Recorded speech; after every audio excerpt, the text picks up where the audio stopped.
সভাপতি মঞ্চে আসেন ভারতের কমিউনিস্ট পার্টি মার্ক্সবাদীর প্রাক্তন অন্যতম সাধারণ সম্পাদক, বর্তমান সময়ে পলিট ব্যুরো এবং কেন্দ্রীয় কমিটির মধ্যে সীতারাম ইয়েচুরির অবর্তমানে তিনি সমন্বয়কের গুরুত্বপূর্ণ সাংগঠনিক দায়িত্ব পালন করছেন। তার কথা আপনারা এবং আমরা এতক্ষণ শুনছিলাম। মঞ্চে আসীন আছেন জিতেন চৌধুরী, ভারতের কমিউনিস্ট পার্টি মার্ক্সবাদীর কেন্দ্রীয় কমিটির অন্যতম সদস্য এবং ত্রিপুরার রাজ্য সম্পাদক। তার কথাও আপনারা শুনেছেন, আমরা শুনেছি। আসীন আছেন মঞ্চে আমাদের দুজন কেন্দ্রীয় কমিটির অন্যতম সদস্য অতিথি রবীন দেব এবং অরুণ কুমার। এর বাইরে কেন্দ্রীয় কমিটির অন্যান্য সদস্যগণ, রাজ্য সম্পাদক মণ্ডলীর সদস্যগণ এবং আমাদের পার্টির নেতৃস্থানীয় সহযোদ্ধাগণ, আপনারা যারা এই সভায় হাজারে হাজারে নানা ধরনের প্রতিকূলতা এবং ষড়যন্ত্র উপেক্ষা করে সমবেত হয়ে এই সভাকে সামনের দিনের লড়াইয়ের বিকল্প বার্তা দিয়ে গেলেন, তার জন্য আপনাদেরকে আন্তরিকভাবে সংগ্রামী অভিনন্দন জানাচ্ছি।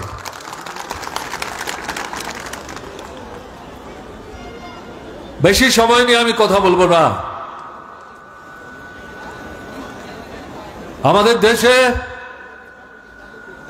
11 বছর যাবৎ যে সরকারটা চলছে কেন্দ্রে, আরএসএস নিয়ন্ত্রিত বিজেপির প্রাধান্যে বেশ কিছু দলকে একসাথে নিয়ে সম্ভবত ভারতবর্ষের স্বাধীনতা লাভের পর এরকম আপাদমস্তক জনবিরোধী, বিশেষ করে শ্রমিক, কৃষক, ক্ষেতমজুর, দিনমজুর, উপজাতি, তফসিলি, অবিশেষ, সংখ্যালঘু, ছোট মাঝারি ব্যবসায়ী, বেকার ছেলে মেয়ে, আমাদের ছাত্র ছাত্রী, মা বোন, এদের বিরুদ্ধে বর্বরোচিত অমানবিক এভাবে আক্রমণ সংগঠিত করতে এর আগের কোন সরকারকে আমরা দেখিনি। এবং এই সরকার ভারতবর্ষের বৃহৎ পুঁজির নেতৃত্বে, অর্থাৎ পুঁজিপতিদের মধ্যে যারা সবচেয়ে ধনী, তাদের নেতৃত্বে অন্যান্য যারা পুঁজিপতি, ভূস্বামী, কালোবাজারি, বেআইনি মজুতদারি যারা করে, বাজারে কৃত্রিম অভাব তৈরি করে, দ্বিগুণ তিনগুণ দাম মানুষের পকেট কেটে লুণ্ঠন করে নিয়ে পুঁজির পাহাড়কে পর্বতে পরিণত করে, এদেরকে চোখ কান বন্ধ করে এই সরকার যেভাবে সাহায্য করে চলেছে, আগের সরকারগুলো প্রগতিশীল ছিল সেটা আমরা বলছি না, কিন্তু এরকম ভাবে নির্লজ্জের মতো চোখ কান বন্ধ করে এদেরকে যেভাবে তারা সাহায্য করছে, এটাও ভারতবর্ষের মানুষ এর আগে এভাবে প্রত্যক্ষ করেনি। শুনছিলেন সংক্ষিপ্ত পরিসরে হলেও দেশের অবস্থা সম্পর্কে কমরেড প্রকাশ বলবার চেষ্টা করেছেন। জিনিসের দাম বাড়ছে, টাকার দাম কমছে, মুদ্রাস্ফীতি বেড়েই চলেছে, মানুষের কেনার ক্ষমতা তলিয়ে যাচ্ছে। বেকার সমস্যা অন্যতম জাতীয় জ্বলন্ত সমস্যা। নিয়মিত নিয়োগ নেই, চুক্তির ভিত্তিতে 10 মাস 11 মাসের কাজ, এমনকি সেনাবাহিনীতে পর্যন্ত। ভারতবর্ষ এরকমটা এর আগে প্রত্যক্ষ করেনি।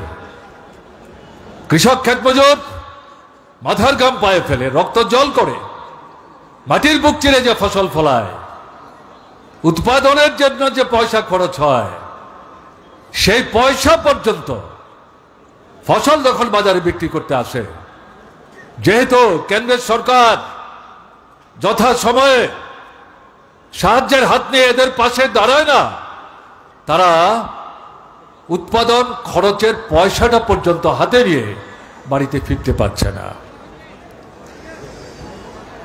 গণতন্ত্র আক্রমণ করছে, আমাদের যে সংসদীয় ব্যবস্থা তার উপর আক্রমণ করছে। গণতন্ত্রের সাথে ধর্ম নিরপেক্ষতা, ধর্ম যার যার, রাষ্ট্রের কোনো ধর্ম নাই, রাষ্ট্রের চোখে সব ধর্ম সমান। আপনি চাইলে ধর্ম করবেন, যদি না চান আপনি ধর্ম করতে বাধ্য না। আপনি চাইলে স্বাধীনভাবে আপনি ধর্ম পরিবর্তনও করতে পারেন, এক ধর্ম ছিল অন্য ধর্ম আপনি গ্রহণ করতে পারেন। ডক্টর বাবা সাহেব আম্বেদকর যেটা করেছিলেন, হিন্দু ধর্মাবলম্বী ছিলেন, কিন্তু হিন্দু ধর্মের প্রতি তার যে বিতৃষ্ণা তৈরি হয়েছিল তার থেকে বেরিয়ে আসবার জন্য তিনি সেখানে বুদ্ধ ধর্মের অনুরাগী হয়েছিলেন। তার হাতেই তো আমাদের দেশের সংবিধান তৈরি হয়েছে। কাজেই এই যে ধর্ম নিরপেক্ষতার দৃষ্টিভঙ্গি, ভারতবর্ষকে ঐক্যবদ্ধ রাখতে গেলে পর রাষ্ট্র যদি ধর্মান্ধ হয় তাহলে দেশকে তো এক রাখা যাবে না। ব্রিটিশ সাম্রাজ্যবাদ যাওয়ার আগে বিষবৃক্ষ রোপণ করে আমাদের দেশটাকে দুভাগে ভাগ করে দিয়ে গেছে। আর যাতে ভারতবর্ষকে ভাগ করতে না পারে তার জন্য এই ধর্ম নিরপেক্ষতার নীতি আমাদের সংবিধানের পলে পলে নানা পদ্ধতিতে এটাকে উপস্থিত করার চেষ্টা হয়েছে। আরএসএস নিয়ন্ত্রিত বিজেপি সরকার এই ধর্ম নিরপেক্ষতার বেদিমূলে আক্রমণ করছে। একদিকে গণতন্ত্র, আরেকদিকে ধর্ম নিরপেক্ষতা, এবং একই সাথে সামগ্রিকভাবে আমাদের যে সংবিধান তাকে ধ্বংস করার চেষ্টা করছে। এই সংবিধান যখন তৈরি হয়, আরএসএস, জনসংঘ তারা এই সংবিধান তৈরিতে সহযোগিতা করেনি। এরা স্বাধীনতার সংগ্রামে পেছন থেকে ছুরি মেরেছে, ব্রিটিশের পদালেহন করেছে। এরা স্বাধীনতা অর্জিত হওয়ার পর এই সংবিধান তৈরি করতে গিয়ে এরা মনুস্মৃতির আদলে স্বাধীন ভারতবর্ষের সংবিধান তৈরি করতে চেয়েছিল, যার মূল কথা হচ্ছে মহিলাদের কোনো অধিকার থাকবে না, তারা সুন্দরের পূজারী হবে, সন্তানের জন্ম দেবে, রান্না বান্না করবে, ঘর নিকাবে, বাড়ির বাইরে যেতে পারবে না, পুরুষের সঙ্গে তর্ক বিতর্ক করতে পারবে না, দাবি দাওয়া করতে পারবে না। এই হচ্ছে মনুস্মৃতির অন্যতম গুরুত্বপূর্ণ কথা। আর কে দলিত অংশের মানুষ, যারা তফসিলি উপজাতি সহ বিরাট অংশের মানুষ, এই মনুস্মৃতি মানুষকে 4 ভাগে বিভক্ত করেছে, মাথা, মুখ, হাত, পা। দলিত অংশের মানুষ যারা, তাদেরকে পায়ের সাথে মিলিয়ে বলা হচ্ছে এদের জন্মই হয়েছে সমাজে আসার উদ্দেশ্য হচ্ছে এদের উপরে যারা আছে সবাইকে তারা সেবা করবে, শুশ্রূষা করবে, তাদের কিছু দাবি করবার অধিকার নেই। নামে মানুষ, অবয়ক্ত মানুষ, কিন্তু মানুষের অধিকার নিয়ে বেঁচে পড়তে থাকবার কোনো সুযোগ তাদের নাই। এই যে সংবিধান আমাদের দেশের স্বাধীনতার পর যেটা তৈরি হচ্ছে, এই সংবিধানটাকে আরএসএস, বিশ্ব হিন্দু পরিষদ এবং তৎকালীন সময়ের এই জনসংঘ, যেটার আজকের নাম হচ্ছে বিজেপি, তারা এইভাবে সংবিধান তৈরি করবার চেষ্টা করেছে, কিন্তু প্রতিরুদ্ধ হয়েছে কনস্টিটিউয়েন্ট অ্যাসেম্বলির মধ্যে।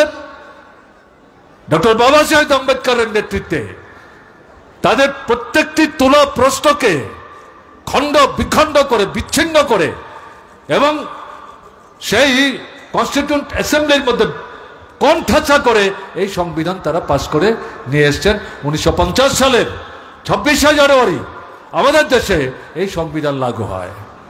এখন এই যে শুনছিলেন কমরেড প্রকাশ বারবার বলবার চেষ্টা করছিলেন, এটা হিন্দু রাষ্ট্র তৈরি করবার চেষ্টা করছে ফ্যাসিবাদী দৃষ্টিভঙ্গি নিয়ে, একদলীয় শাসন।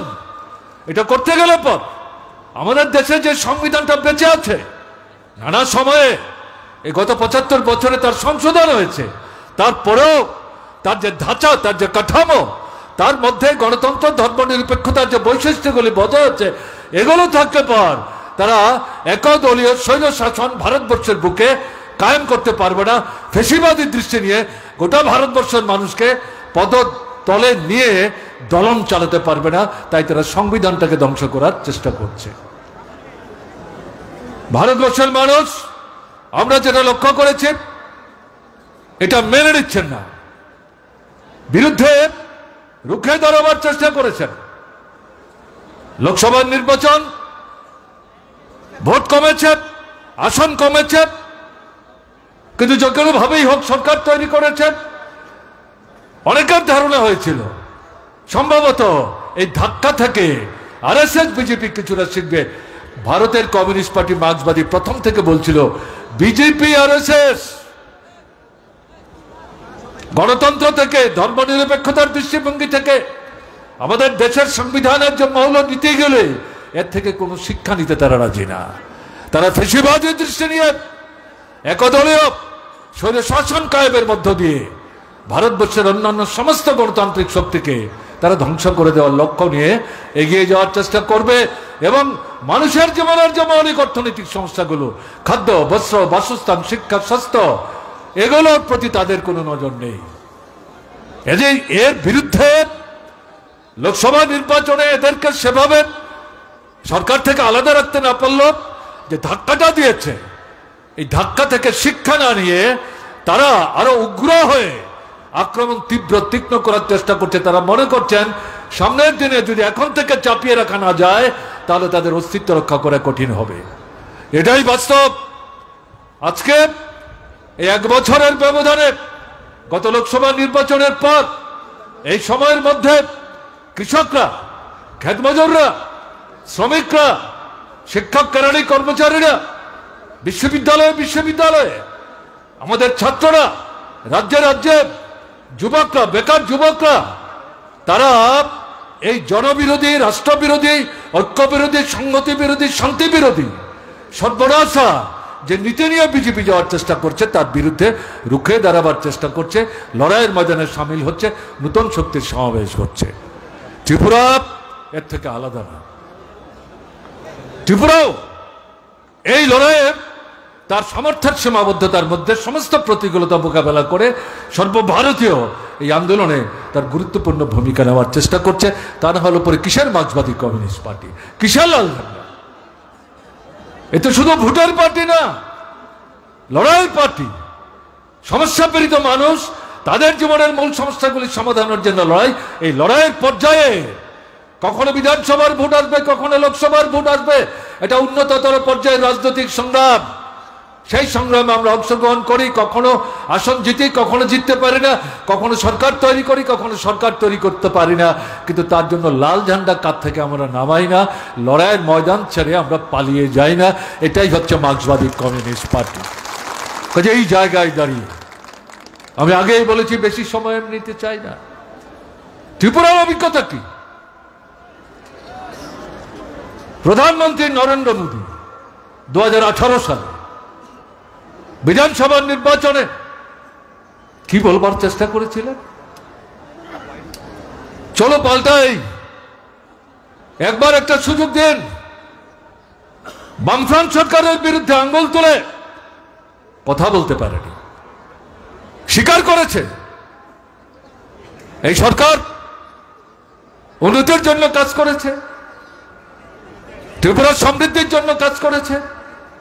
এই সরকার দুর্নীতি যুক্ত এই অভিযোগ করবার দুঃসাহস দেখায়নি, শুধু বলবার চেষ্টা করেছে কেন্দ্র বিজেপি সরকার, রাজ্যে যদি আপনারা আমাদেরকে সরকার তৈরি করতে সাহায্য করেন তাহলে দুটো সরকার একসাথে মিলে যে কাজগুলি আপনারা চাইছিলেন সমাধান হোক, রাজ্য সরকারের সীমাবদ্ধতার কারণে করে উঠতে পারেনি, সে সমস্ত সমস্যার সমাধান আমরা করব। আমরা লক্ষ্য করেছি। আমরা প্রথমেই বলবার চেষ্টা করেছিলাম এটা প্রতারণার ফাঁদ। মুখে যা বলছে, যদি ভোট দিয়ে এদেরকে সরকারে বসবার সুযোগ করে দেন তাহলে তারা উল্টো পথে চলবে। ভারতবর্ষের অন্যান্য 8টা 9টা 10টা রাজ্যে যেখানে বিজেপি সরকার দখল করে রাজ্য সরকারগুলো চালাবার চেষ্টা করছে, সেখানকার অভিজ্ঞতার ভিত্তিতে এই কথাগুলো বলছে। এবং কেন্দ্রে যে সরকার চালাচ্ছে, ভোটের আগে এক কথা, ভোটের পরে সরকারে বসে আরেক কাজ, সেই অভিজ্ঞতা থেকে বলছি। কিন্তু আমাদের রাজ্যের মানুষ প্রায় 51-52% তারা বিভ্রান্ত হয়েছে। অভিজ্ঞতা কি? অনাহার, অর্ধাহার, অনাহার মৃত্যু, সন্তান বিক্রি, কাজের জন্য রাজ্যান্তরিত হওয়া, দেশের বাইরে যাওয়া, সেখানে গিয়ে বেঘরে মৃত্যুর সম্মুখীন হওয়া, সে মৃতদেহ বাড়িতে পর্যন্ত মা বাবা ফিরিয়ে আনতে পারছেন না। বামফ্রন্ট সরকারের সময় ছিল এরকম? কংগ্রেসের দুঃশাসনে ছিল, কংগ্রেস উপজাতি যুব সমিতির দুঃশাসনের ছিল। বামফ্রন্ট সরকার এটাকে বন্ধ করেছে, এটাকে অতীত ইতিহাসের পাতায় তাকে সীমাবদ্ধ করেছে। বিজেপি সরকার আসার পর সেটাই তারা ফিরিয়ে আনছে, সেটাই তারা ফিরিয়ে আনছে। কাজ নাই, রোজগার নাই, কেনবার ক্ষমতা নাই, এরকম যে পরিস্থিতি চলছে। দোকানপাট খুলে বসে আছেন দোকানিরা, কেনবার লোক নেই। মানুষের হাতে পয়সা থাকতে হবে। বেকার প্রতিশ্রুতি দিয়েছিল শূন্যপদ থাকবে না, নতুন করে কোন শূন্যপদ তৈরি হতে দেবে না। এদের রাজত্বে এই 7 বছরে 56,000 পদ এদের রাজত্বে শূন্য তৈরি হয়েছে, পূরণ করছে না। বেকার সমস্যা আকাশচুম্বী ত্রিপুরার মতো রাজ্যে। এই যে পরিস্থিতি চলছে, কৃষক এই যে গত 41 বছরের মধ্যে এত বড় বন্যা হয়ে গেল, বামফ্রন্ট শাসনে 48 ঘন্টার মধ্যে সরকারের নির্দেশে ডিস্ট্রিক্ট ম্যাজিস্ট্রেট বিপন্ন মানুষের পাশে দাঁড়িয়ে সামর্থ্যের সীমাবদ্ধতা হাতে নিয়েই সেই মানুষদের সাহায্য করার চেষ্টা করেছে। কোথায় বিজেপি শাসিত ত্রিপুরায়, কোথায় সরকার, কোথায় আক্রান্ত বিধ্বস্ত মানুষ? সাহায্য তাদের দিকে ফিরে কেউ তাকাবার চেষ্টা করে না। আর আগরতলায় মন্ত্রীরা মুখ্যমন্ত্রীর উপস্থিতিতে কার্নিভেল করেন দুর্গাপূজার দশমীর নামে, লক্ষ্মী পূজার আগের দিন। আরে পূজাই তো মানুষ করতে পারলো না। আগরতলার ব্যবসায়ী যেখানে আপনারা কার্নিভেলের নাচাগানা করেন, তারা তো দোকান খুলে ধার দেনা করে জিনিস নিয়ে বসেছিল, অন্তত বছরে এই সময়টা বিক্রি করতে পারলে পর পরিবারটা নিয়ে বেঁচে পড়তে থাকবো। তারাই তো মুখ বেজার করে বলছেন কেনবারই তো লোক আসছে না। পয়সা না থাকলে মানুষ কি করে বাজারে আসবে? বাজারে তো দোকান দেখবার জন্য মানুষ আসে না। এই সরকার, তার কোনো ভূত বৃষ্টি ছিল? দায়িত্ব জ্ঞানহীন, অমানবিক। না হলে পরে এরা এই ধরনের কার্নিভেলের অনুষ্ঠান করতে পারে? এর থেকে বুঝবার চেষ্টা করতে হবে। কমরেড প্রকাশ করে উল্লেখ করবার চেষ্টা করেছিলেন, বামফ্রন্ট শাসনে ত্রিপুরাতে সাম্প্রদায়িক দাঙ্গা ছিল না। সন্ত্রাসবাদীরা কোন কোন রাজনৈতিক দলের সমর্থনে পুষ্ট হয়ে রাজনীতিগতভাবে বামফ্রন্ট মার্ক্সবাদী কমিউনিস্ট পার্টিকে তারা যখন মোকাবেলা করতে পারছে না, এই সন্ত্রাসবাদীদের ঘাড়ে চপে সরকার দখল করার মতলব করছিল, এরা সেখানে বন্দুকের নলের মুখে মানুষের রক্ত ঝরিয়ে তারা হুলি খেলবার চেষ্টা করেছে। এটা দাঙ্গা না, এটাকেও বামফ্রন্ট সরকার মোকাবেলা করার চেষ্টা করেছে, শান্তি পুনঃস্থাপন করেছে। গোটা ভারতবর্ষের সামনে ত্রিপুরা বামফ্রন্ট সরকার দৃষ্টান্ত স্থাপন করেছে। সরকার যদি চায় সন্ত্রাসবাদ কিভাবে মোকাবেলা করা সম্ভব, ত্রিপুরা হচ্ছে তার জ্বলন্ত দৃষ্টান্ত। এরা স্বীকার করতে বাধ্য হয়েছেন। কাজে এই যে পরিস্থিতি আজকে যেটা দেখা যাচ্ছে, ধর্মের নামে, সম্প্রদায়ের নামে আরএসএস, বিজেপি, বিশ্ব হিন্দু পরিষদ পেছনে দাঁড়িয়ে মিশ্র জনবসতির এলাকায় হিন্দু মুসলমান বসবাস করেন, সেই জায়গায় বিরোধ বাঁধাচ্ছে, বাড়িঘর পুড়িয়ে দিচ্ছে, লুট করছে, দৈহিক আক্রমণ করছে, খুন খারাপি করছে। কদমতলা ধর্মনগরে, কৈজুরাবাড়ে, রানীর বাজার সংলগ্ন, আপনার গন্ডাছড়া, এরপর বিশালগড় করবার চেষ্টা করেছে, উদয়পুরে করবার চেষ্টা করেছে, সোনামুড়ায় উত্তেজনা ছড়াবার চেষ্টা করেছে। মার্ক্সবাদী কমিউনিস্ট পার্টি তার সীমাবদ্ধ সামর্থ্য নিয়েও সাম্প্রদায়িক যে প্ররোচনা, তার বিরুদ্ধে রুখে দাঁড়িয়ে ঐক্য সংগতি রক্ষা করবার জন্য তার দায়িত্ব পালন করা থেকে পেছপা হয়নি। এরকম একটা জায়গায় এরা রাজ্যটাকে আজকে নিয়ে গেছে। আপনাদের অভিজ্ঞতা কি? ত্রিপুরায় কটা সরকার দেখেছেন আপনারা?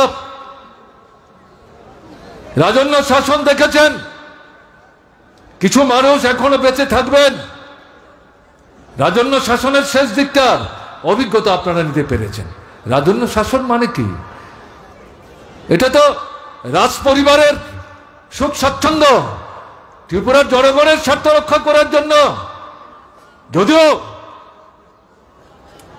সেখানে শতাধিক রাজা উপজাতি অংশের, কিন্তু উপজাতি জনগণের জীবনের মৌলিক সমস্যাগুলো সমাধান করবার জন্য তারা তো কোনো ভূমিকা নেয়নি। রাজবাড়ি বানানো, মহারাজগঞ্জ বাজার, রাজবাড়িতে বস্তা করে যেন সোজা বাজারটা দেখা যায়, তার জন্য একটা সড়ক তৈরি করা, আর ত্রিপুরার বিভিন্ন মহকুমায় 8টা 9টা আপনার মাধ্যমিক স্কুল, কোথায় হাসপাতাল, কোথায় বিদ্যুৎ, কোথায় সেচ, কোথায় পানীয় জল, উপজাতি অনুপজাতি, এগুলো তো কিছুই তারা করার চেষ্টা করেনি। তাদের কথা কম বলাই ভালো। কংগ্রেস সরকার 30 বছর 32 বছর, কেন্দ্র কংগ্রেস, রাজ্য কংগ্রেস, দারুণ সুযোগ। স্বাধীনতার পর ত্রিপুরা ভারতবর্ষের সাথে নিজেকে যুক্ত করেছে। সরকার চালাচ্ছে কংগ্রেস, মুখ্যমন্ত্রী কংগ্রেসের। তারা যদি একটা সুনির্দিষ্ট পরিকল্পনা নিয়ে দীর্ঘ, মধ্য এবং স্বল্পমেয়াদী উন্নয়নের পরিকল্পনা নিয়ে কাজ করতেন, কেন্দ্রের সাহায্য নিয়ে ত্রিপুরার চেহারাটা পাল্টে দিতে পারতেন। কোথায়? কোনো ভূমিকা তারা নেয়নি। এরকম একটা পরিস্থিতিতে জরুরি অবস্থা যখন উঠে গেল, কংগ্রেস ভাগে একটা অংশ বেরিয়ে সিএফডি সিপিআইএমকে অনুরোধ করলো সরকার তৈরি করতে। 3 বছর সরকার, সিপিআইএম এই সরকারে অংশগ্রহণ করেছিল সুনির্দিষ্টভাবে 12 থেকে 15টা জনস্বার্থবাহী কর্মসূচি রূপায়ণের প্রশ্নে সহমত পোষণ করে। যখন সিপিআইএম দেখলো তার 18 জন এমএলএ এদের শক্তিটাকে ব্যবহার করে সিএফডি, তার মানে পুরাতন কংগ্রেস, এরা আগের মতোই লুণ্ঠনের রাজত্ব কায়েম করার চেষ্টা করছে। মার্ক্সবাদী কমিউনিস্ট পার্টি ছেঁড়া কাগজের মতো ছুঁড়ে ফেলে দিয়ে সরকার থেকে বেরিয়ে এসে বলল, এই সরকারের প্রতি আমাদের আর কোনো সমর্থন নাই। পরবর্তী সময়ে সিএফডি ভাঙলো, কংগ্রেস থেকে আরো লোক বেরোলো, জনতা পার্টি তৈরি করলো। তারা এসে আবার মার্ক্সবাদী কমিউনিস্ট পার্টিকে অনুরোধ করলো। মার্ক্সবাদী কমিউনিস্ট পার্টির নেতৃত্বের মধ্যে দ্বিমত ছিল, এদের সঙ্গে আমাদের পুষাবে না, এরা তো আসলে কংগ্রেস। কিন্তু সরকারে যাওয়ার সুযোগটাকে কাজে লাগাবার জন্য চুক্তিতে স্বাক্ষর করেন, কিন্তু এটা তাদের কাছে ছেঁড়া পাতার মতো, কলা পাতার মতো। সরকারে বসে তারা যে করে না, আমরা তো সিএফডি সিপিআইএম এর সরকারই দেখলাম। কেন আমরা জনতা পার্টির সাথে যাব? ভিন্ন মত ছিল পার্টি নেতৃত্বের মধ্যে। আমার নিজের অভিজ্ঞতা থেকে আমি বলছি, তখন রাজ্য কমিটির সবাই উপস্থিত থাকবার সুযোগ আমার ছিল, কিন্তু শেষ পর্যন্ত সামগ্রিক আলোচনা করে ত্রিপুরার মানুষ তারা দেখতে চাইছিলেন, ঠিক আছে সিএফডি সিপিআইএম হলো না, সিপিআইএম এর সিদ্ধান্ত সঠিক।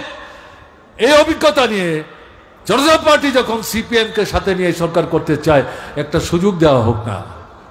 এই পরিস্থিতিতে জনতা পার্টির সাথে মিলেও সরকার তৈরি হলো। একই অভিজ্ঞতা, মুখ্যমন্ত্রীর বাড়িতে শত শত ফাইল তার খাটের তলায় গিয়ে জমা হচ্ছে। ফাইল দেখবার সময় কোথায়? তাদের কিভাবে লাভ লুট ইত্যাদি তারা করতে পারেন এই স্বল্প সময়ের মধ্যে, এ নিয়েই তারা ব্যস্ততায় কাটিয়েছেন। এই পরিস্থিতিতে আবার 3 থেকে 4 মাসের ব্যবধানে মার্ক্সবাদী কমিউনিস্ট পার্টি আলোচনা করে এই সরকার থেকে সমর্থন প্রত্যাহার করে সেখানে দাবি করল এই বিধানসভা ভেঙে দাও, রাষ্ট্রপতি শাসন জারি করো। যদিও নীতিগতভাবে মার্ক্সবাদী কমিউনিস্ট পার্টি রাষ্ট্রপতি শাসনের বিরুদ্ধে, কিন্তু ত্রিপুরার যে পরিস্থিতি, এই বিধানসভা বাঁচিয়ে রাখা মানে সেই জায়গায় দাবি হলো নূতন করে বিধানসভার নির্বাচন করো। সেই নির্বাচন হলো 77-এর ডিসেম্বরে। 77-এর লোকসভা জামানতের টাকা বাজেয়াপ্ত হওয়ার মুখে শচীন্দ্রলাল সিংহ জিতেছেন। এই পরিস্থিতিতে 9-10 মাসের ব্যবধানে বিধানসভার নির্বাচন, ভোটের ফল যখন প্রকাশিত হলো দেখা গেল, আমার এখনো মনে আছে উমাকান্তি স্কুলের ভোট গণনার কেন্দ্রে আমি যুক্ত ছিলাম। তখন মহকুমায় মহকুমায় ভোট গণনা হচ্ছে। প্রথম খবর পাওয়া গেল মনসুর আলী সাহেব, কংগ্রেসের ডাকসাইটা নেতা, সোনামুড়ার বক্সনগরে পরাস্ত হয়েছেন। কার কাছে? আমাদের মাস্টারদার কাছে। তিনি একজন সাধারণ শিক্ষক এবং একজন কৃষক, মাঝারি পর্যায়ের একজন কৃষক। বিশ্বাস করছে না কংগ্রেসের নেতারা। পরে যখন খবর নিলাম দেখা গেল এটা সঠিক। এই করতে করতে দেখা গেল 60 আসনের মধ্যে 56 আসন বামফ্রন্ট। তখন বামফ্রন্টে সিপিআই ছিল না, সিপিআইএম আরএসপি ফরওয়ার্ড, তারা 56টা আসনে জিতলেন। কংগ্রেস একটা আসনও পায়নি। টিউজেস তারা 4টা আসন জিতেছিল। 10 বছর সরকার সন্ত্রাসবাদীদের ব্যবহার করে রক্ত ঝরিয়ে এই সরকারটাকে তারা উচ্ছেদ করেছে। কংগ্রেস টিউজেস তারা 5 বছর সরকার চালালো। আধা ফ্যাসিবাদী সরকার, গণতন্ত্র আক্রান্ত, নির্বাচন হয় না। এই পরিস্থিতিতে মানুষের লড়াই, জনস্বার্থবাহী কোনো কর্মসূচি নাই, লুটের রাজত্ব চলছে। সেই জায়গায় নির্বাচন আসলো, ত্রিপুরার মানুষ পরাস্ত করল, বামফ্রন্টকে সরকারে বসালো। এক নাগারে 25 বছর, প্রথম 5 বছর কমরেড দশরথ দেবের নেতৃত্বের সরকার, পরে 20 বছর বিকল্প বামপন্থী ফ্রন্টের সরকার সেখানে চলল। এই সরকারগুলো মানুষ দেখেছেন এবং এদের পরবর্তী পর্যায়ে আজকে ত্রিপুরা চলছে আরএসএস এর নিয়ন্ত্রিত, বিশ্ব হিন্দু পরিষদের নিয়ন্ত্রিত বিজেপি সরকার। আমি বিনীতভাবে দল মতের ঊর্ধ্বে থেকে ত্রিপুরার যারা নাগরিক তাদের কাছে আমি জিজ্ঞাসা করতে চাই, আপনাদের জীবনের অভিজ্ঞতাটা কি? সামন্ত শাসক কংগ্রেস টিউজেস এবং বামফ্রন্ট এবং আজকের বিজেপি সরকার। বামপন্থী ফ্রন্ট সরকারের সাথে বিজেপি থেকে শুরু করে কংগ্রেস সামন্ত সরকার, সামন্ত শাসন, তার কোনো মিল আছে? দিন রাত্র ফারাক, আসমান জমিন ফারাক। মানুষ এখন নিজেরা বলতে শুরু করেছে ভুল করেছে, বিভ্রান্ত হয়েছে, মোহগ্রস্ত হয়েছে, বিপদগামী হয়েছে, নিজের পায়ে নিজেরা কুরুল মেরেছে। এর থেকে বেরোতে হবে। দেশের নির্বাচন এই আহ্বানই আমরা জানিয়েছিলাম। এরা 39টা ভোট পেয়েছে। 18 নির্বাচনে 51টা ভোট পেয়েছিল, তার মধ্যে 40-এর উপর ভোট ছিল কংগ্রেসের। কংগ্রেস যখন মার্ক্সবাদী কমিউনিস্ট পার্টির নেতৃত্বে বামফ্রন্টকে রাজনীতিগতভাবে, কর্মসূচিগতভাবে মোকাবেলা করতে ব্যর্থ, তারাই সেখানে বিজেপিকে সাহায্য করেছে মার্ক্সবাদী কমিউনিস্ট পার্টির নেতৃত্বে সরকারকে, যাতে ক্ষমতা থেকে উচ্ছেদ করা যায়। সেই বিজেপি 23-এর নির্বাচনে 39টা ভোট পেয়েছে 5 বছরের ব্যবধানে।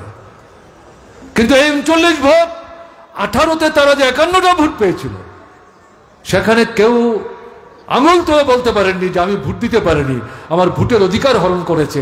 জোর করে আমার ভোট অন্যরা দিয়েছে, এরকম কোনো অভিযোগ ছিল না। রাত্র 1:30টার সময় পর্যন্ত কৈলাসহরে ধর্মনগরে মুসলিম মা 6 মাসের শিশু কোমরে নিয়ে কাঁখে নিয়ে লাইনে দাঁড়িয়ে ভোট দিয়ে গেছেন নির্বিঘ্নে। কিন্তু 23-এর নির্বাচন, এই যে 39 ভোট, তাতে আমরা যা দেখেছি 20 থেকে 22টার বেশি ভোট বিজেপি পায়নি। বাকি যাব আপনার ভোট তারা লুট করেছে, আপনাকে আপনার ভোট দিতে দেয়নি। আগরতলা সহ ত্রিপুরার মহকুমায় মহকুমায় ঘটনা ঘটেছে। তারা জানে তারা কিভাবে সরকারে এসছে। মুখ্যমন্ত্রী নিজে জানেন উপনির্বাচনে বরদলি থেকে তিনি কিভাবে জিতেছেন, পরের নির্বাচনে এই বরদলি থেকে তিনি কিভাবে জিতেছেন তিনি নিজেই তো জানেন। আমাদের ব্যাখ্যা করার কি দরকার আছে?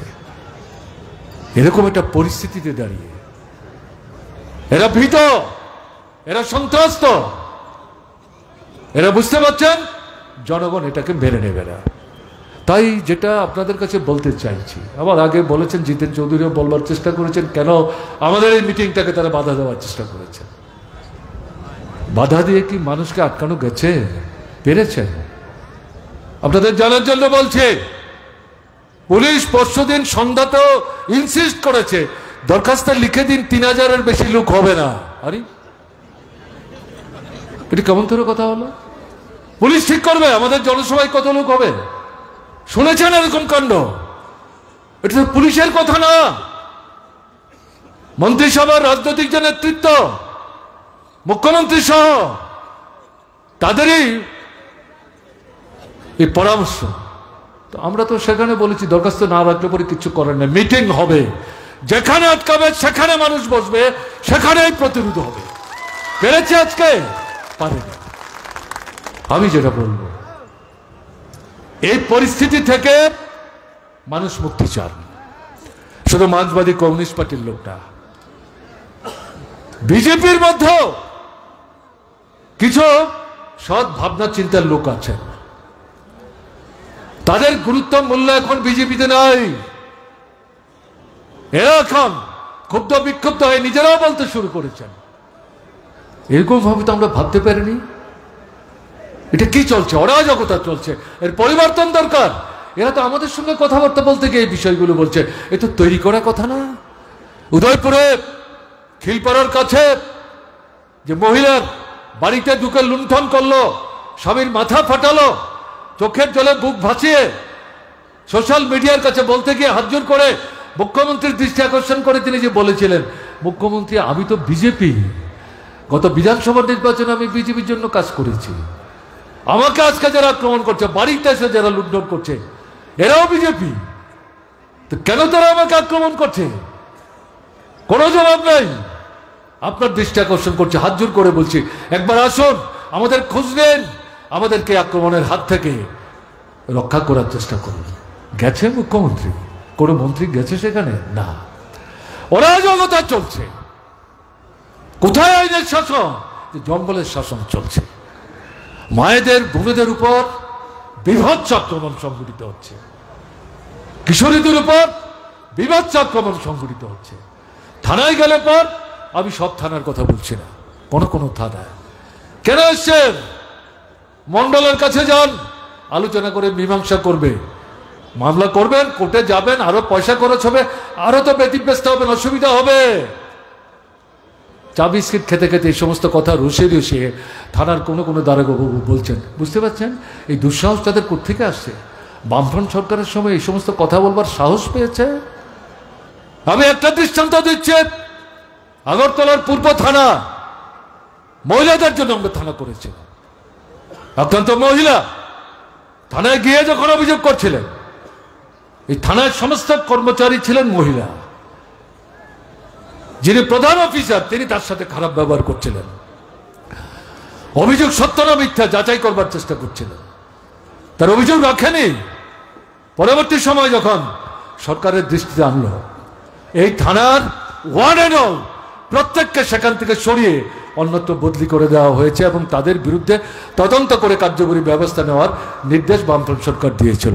এরকম একটা দৃষ্টান্ত কেউ দেখাতে পারবেন? গত 6 বছরের মধ্যে 7 বছর হতে যাচ্ছে এই সরকারের, এরকম কোনো দৃষ্টান্ত আপনারা দেখাতে পারবেন?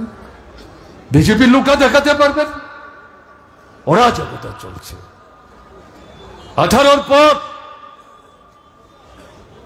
আজ অব্দি যত ভোট হয়েছে ত্রিপুরায় মানুষ ভোট দিতে পারেন না, লুটের রাজত্ব চলছে, ভোট লুট। এখন সরকার এডিসি যেটা ত্রিপুরা মথান নিয়ন্ত্রণের এবং বিজেপি আরএসএস এর লোকরা তারা সবাই মিলে একটা হয়ে লুটের রাজত্ব চালাবার চেষ্টা করছে। কাজেই এগুলো শুধু বললে হবে না, এই অবস্থা থেকে বেরিয়ে আসবার জন্য সামনের দিনে বৃহত্তর সংগ্রাম সংগঠিত করতে হবে।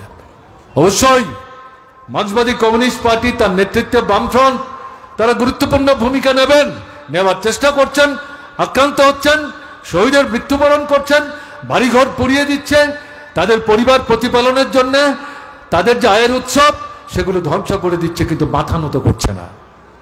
এরা থাকবেন, কিন্তু আপনাদের কাছে আবেদন থাকবে, নতুন মানুষের কাছে যেতে হবে। কাল যিনি বিজেপি ছিলেন তার সঙ্গে কথা বলুন, বুঝবার চেষ্টা করুন, তার মন জয় করার চেষ্টা করুন, তাকে সঙ্গে আনুন। কাজে আমাদের শক্তির যে বৃত্ত এটাকে প্রসারিত করতে হবে। আমি যেই কারণে উল্লেখ করবার চেষ্টা করেছি 78-এর লোকসভা নির্বাচন এবং বিধানসভা নির্বাচন 6 থেকে 7 মাসের মধ্যে যে মৌলিক গুণগত পরিবর্তন, মানুষ চাইলে সবকিছু করতে পারে, মানুষের ঐক্য শক্তির কোনো বিকল্প নাই।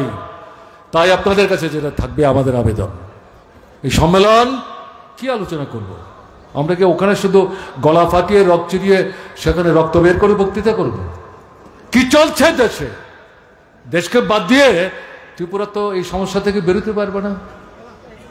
ডাবল ইঞ্জিন দিল্লি সরকার যে দৃষ্টি নিয়ে চলছে, ত্রিপুরার বিজেপি সরকার সেই দৃষ্টি নিয়ে চলছে, তার কাছ থেকে বিকল্প আমরা কি আশা করব?